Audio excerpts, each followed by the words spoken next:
You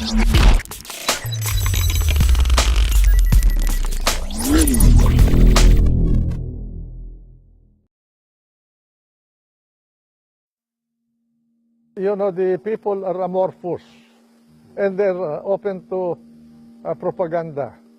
And these people are expected. You believe that propaganda was a very large aspect of the yellow movement? They have always been like that.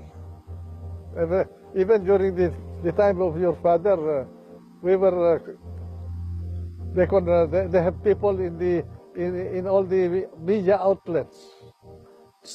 In your view, has the role of the media increased or decreased over the years? It will increase, especially with the speed of communication now.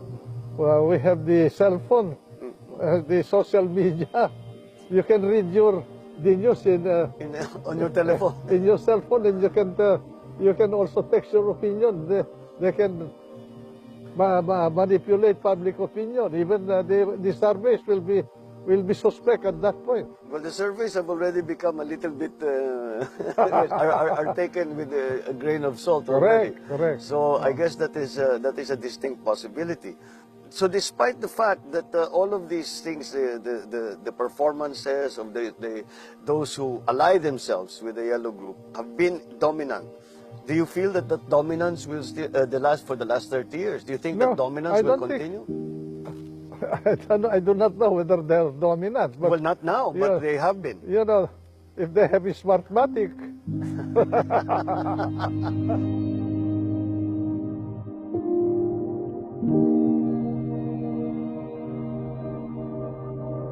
Bongbong, when I was in that government, I knew that I was there only temporarily because from the very start, I was actually like a pariah in the cabinet of Cory. Yes, because you were considered the main implementer of martial law. And I think some of the orders that were signed by you and by then President Marcos, so kayo talaga ang sinisisi doon sa martial law. At saka, hindi lang yun eh.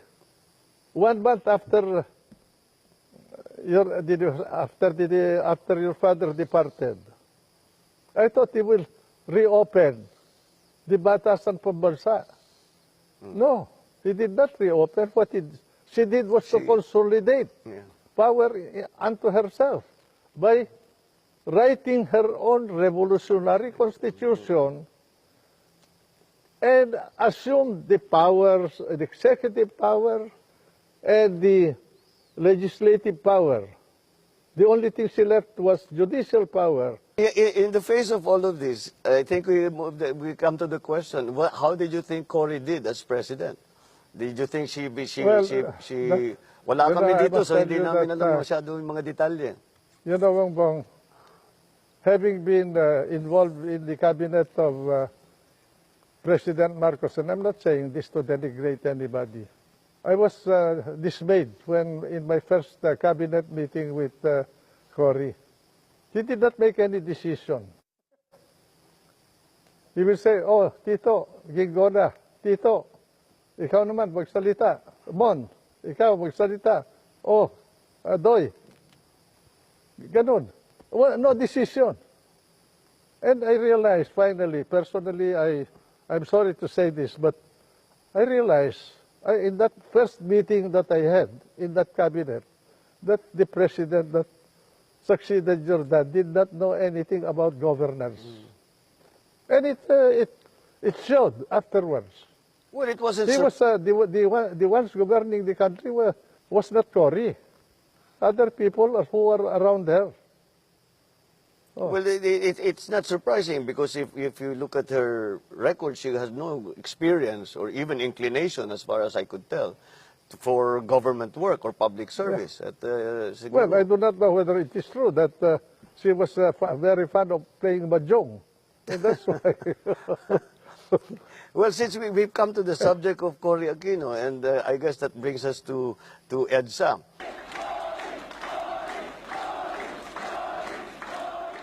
We've had more than one, we number them, EDSA 1 and EDSA 2. But this popular uprising has become already a part of the political narrative or the political methods of unseating a government or bringing a government down.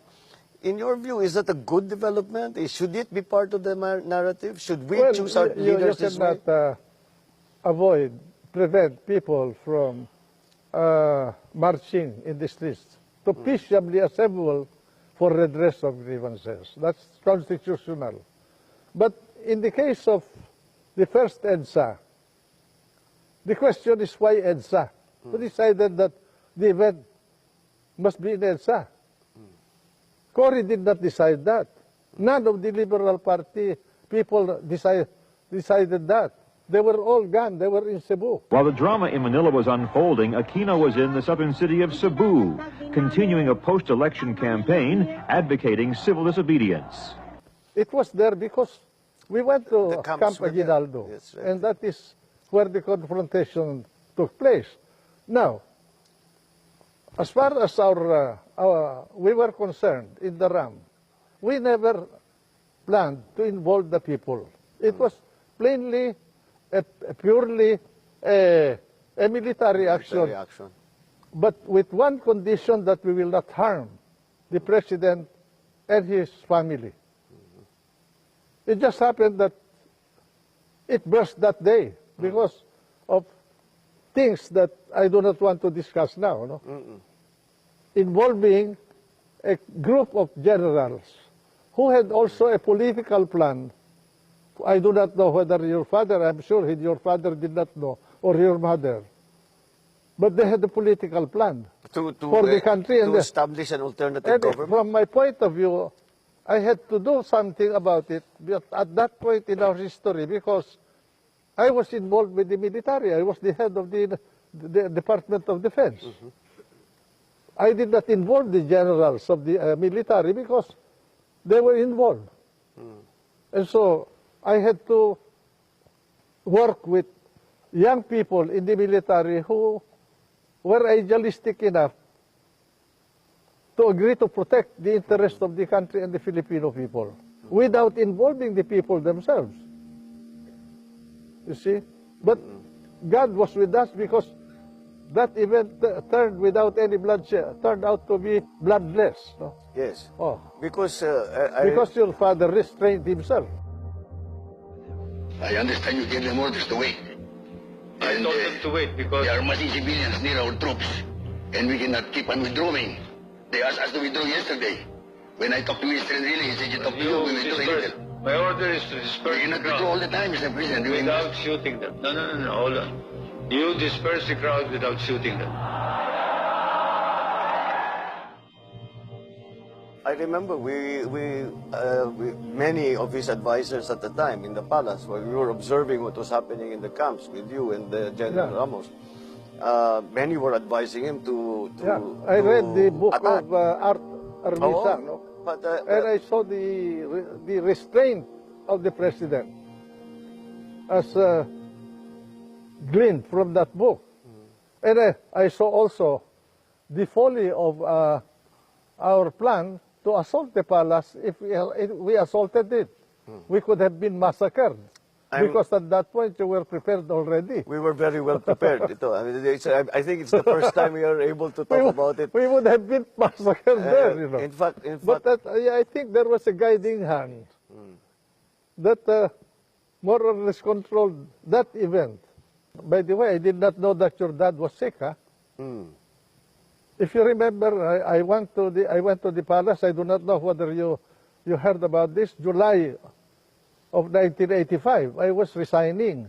Why were you resigning? Because some people reported to the president that my men in the Department of Defense were scaling buildings at night. It was true that we did, but that was in connection with his instruction to me to organize an anti-terrorist group unit in the Department of Defense. So on that basis, you thought that you did not, no No, longer... they were saying that you were planning something. Although, to be truthful, at that point we were organizing because I received an information that there was a military junta, and that I was supposed to be executed by that junta. If something happens to your president, I did not know that that the president was sick at that time. Why were you on the kill list of that junta? Why are you the declared Probably because I was a enemy? hindrance to their political objective. So unbeknownst to many or most people, there was a plan for a military takeover already. Correct. And the junta was already organized. Yeah. Can you tell us who the members of the junta were? Well, maybe for You will be surprised. The chief of his staff, the general of the head of the Philippine Army, the army. the head of the Philippine Air Force, the head of the Philippine Navy, the head of the Philippine Coast Guard. Those were the members of the junta. How were they going to take over the reins of power? According to the information I received, if your father died, they were not supposed to announce it at all. They will keep it away from the knowledge of the public. They will invite all the members of the cabinet in the name of your father for a cabinet meeting. And once we are in the palace, we will be quarantined. But in my case, I will have to be executed. This is something that, again, I don't think maybe this is the first time that this information has seen the light of day. Well, So the uprising of what became EDSA was not a break with my father. It was an opposition to this junta. correct. But it just happened that on the day we went to Aguinaldo, we were already going to be arrested by the presidential guards Well, because because of the information that you got, that the palace got. And naturally, we had no other way except to defend ourselves.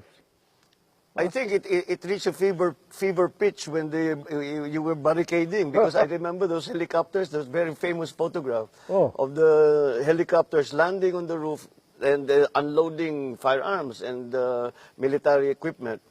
And nagbarikada na sila. That was the helicopter of... ng army.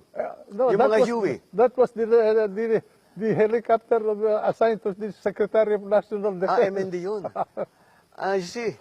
Yun na nga. That was the helicopter I was using. But they came and the photographs were published of them unloading firearms, unloading military equipment, communications equipment. And the assessment in the palace at the time was that this is the beginning of a coup d'etat. But we had information beforehand that there was going to be an attack on the palace. Correct. I received the information. But there was no plan to harm the president. That is what Greg Honasan also told me when we talked about this long after the actual events. That was our common agreement. And Minister Enrile commandeering the complex housing the Ministry of Defense. Well, Tito, I have been, all this time, since 1986, I have been wanting to ask you a question, and I have never found the opportunity to do it. And I think this is a good time. Yeah.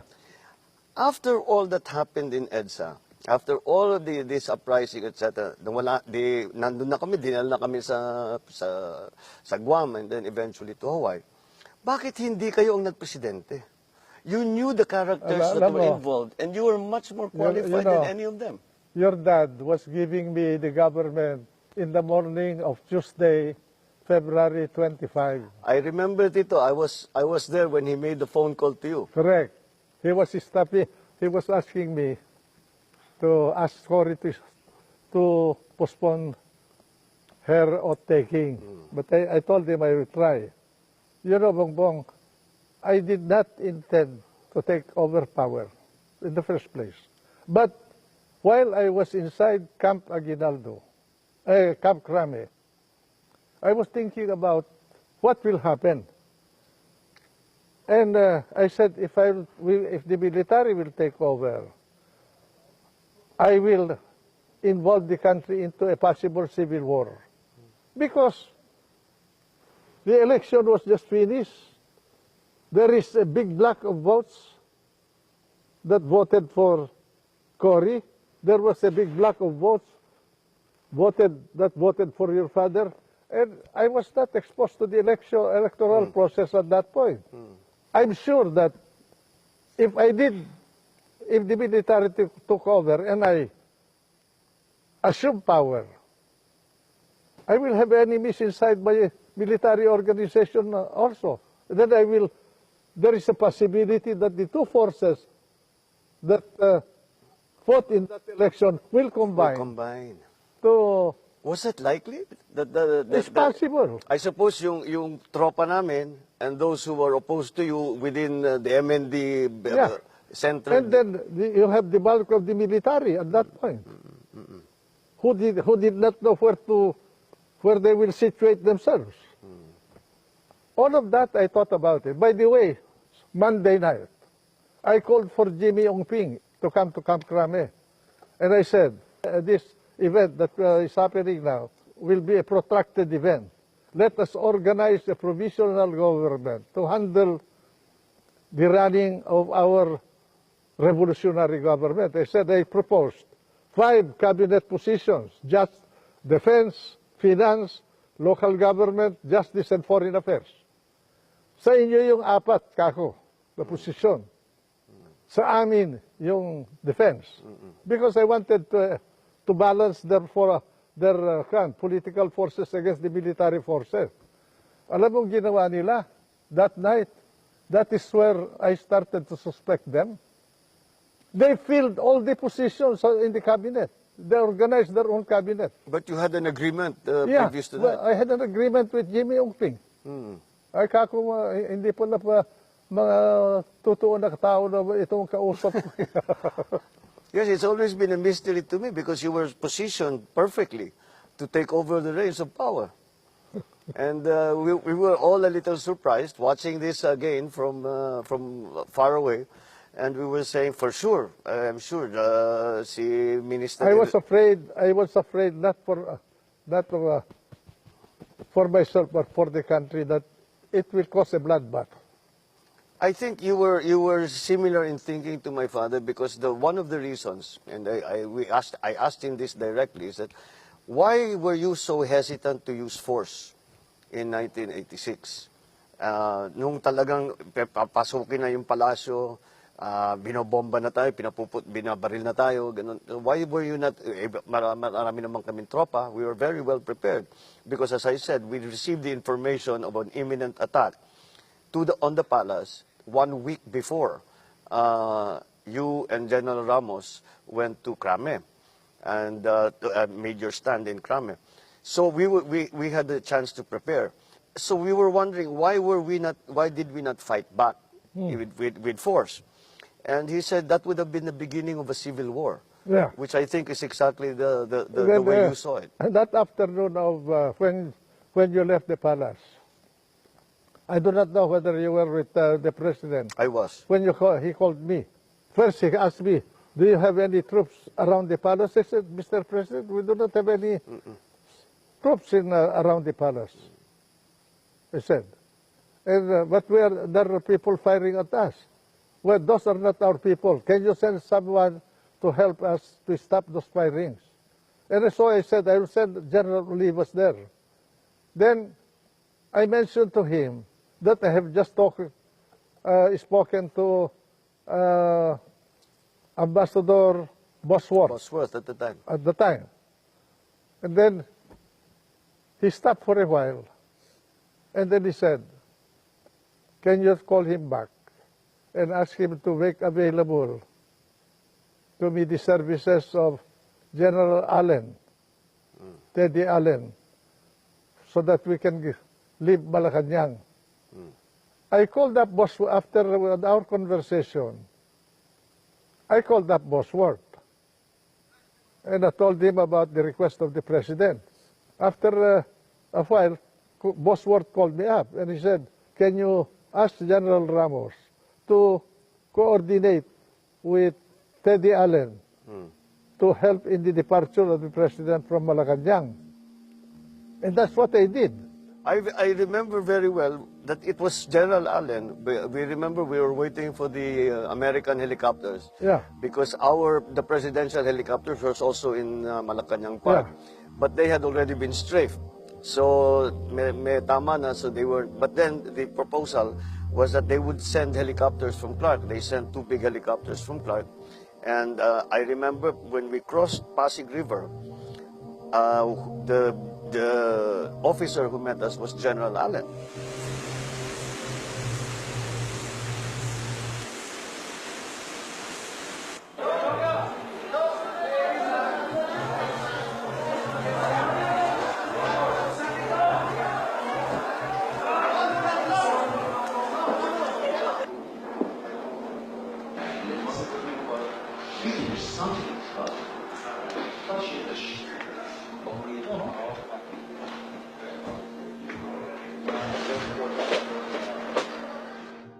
After I talked to the president,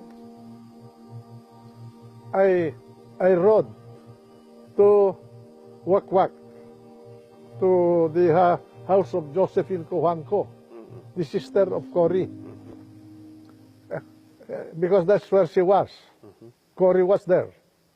And then when I arrived, his whole cabinet, the people who became her cabinet officials were there, and Doña Aurora. And then I reported to Cory about my conversation with your dad, as well as my conversation with Bosworth, and that the president, your dad, was departing Malacanang.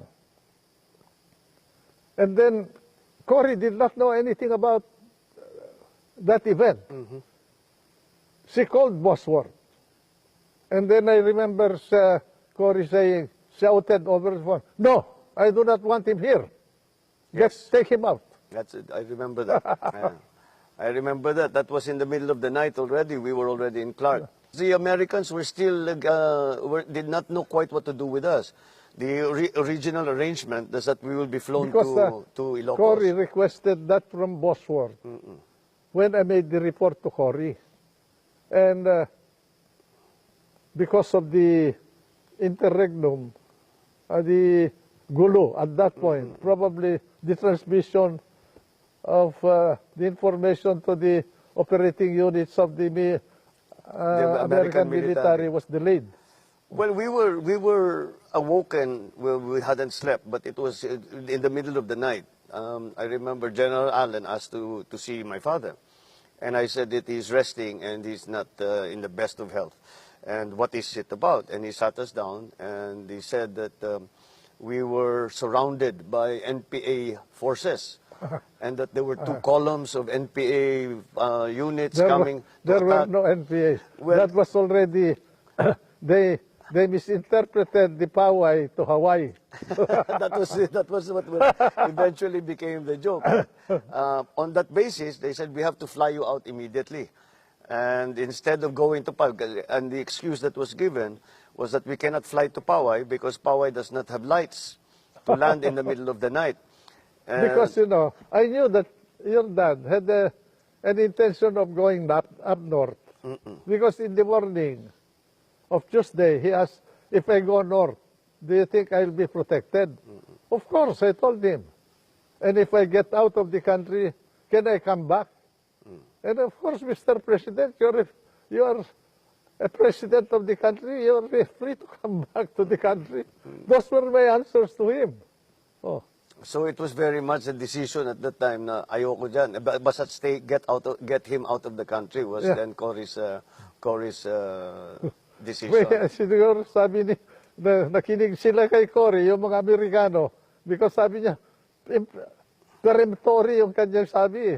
No, I do not want him here. I take him out of the country. Well, that seems to be the same report that we got. And actually, eventually, the Americans told us that we were actually said the instruction was that not to be brought anymore to Ilocos, but to be taken out of the country. So Tito, let's take all of this now. With this as the foundation of all of the as a historical background, context. The history was totally distorted to favor one group. And it is unfortunately continuing. That is why exercises Yeah. such as these are And, important. little by little, the truth will come out. Well, I'm glad that you have asked me to join this conversation so that at least we can somehow correct the distortions of history. I am very grateful to you. And I'm Tito, willing to challenge anybody here in this country to debate with me about the events. Well, Tito, your knowledge and your perspective is based on actual experience and actual facts. I think that is the difference between you I did not and those that manufacture have been facts. challenging you. I have not lied to the people. I have not manipulated the events. I dealt with them as I faced them. Well, Tito, on that note, Thank you. I know it is for me to thank you for allowing welcome. us a view into the... Anytime, any place, I'm always at your service. Just tiyag ni Natata. Thank you very, very Magkanyaman much. lang.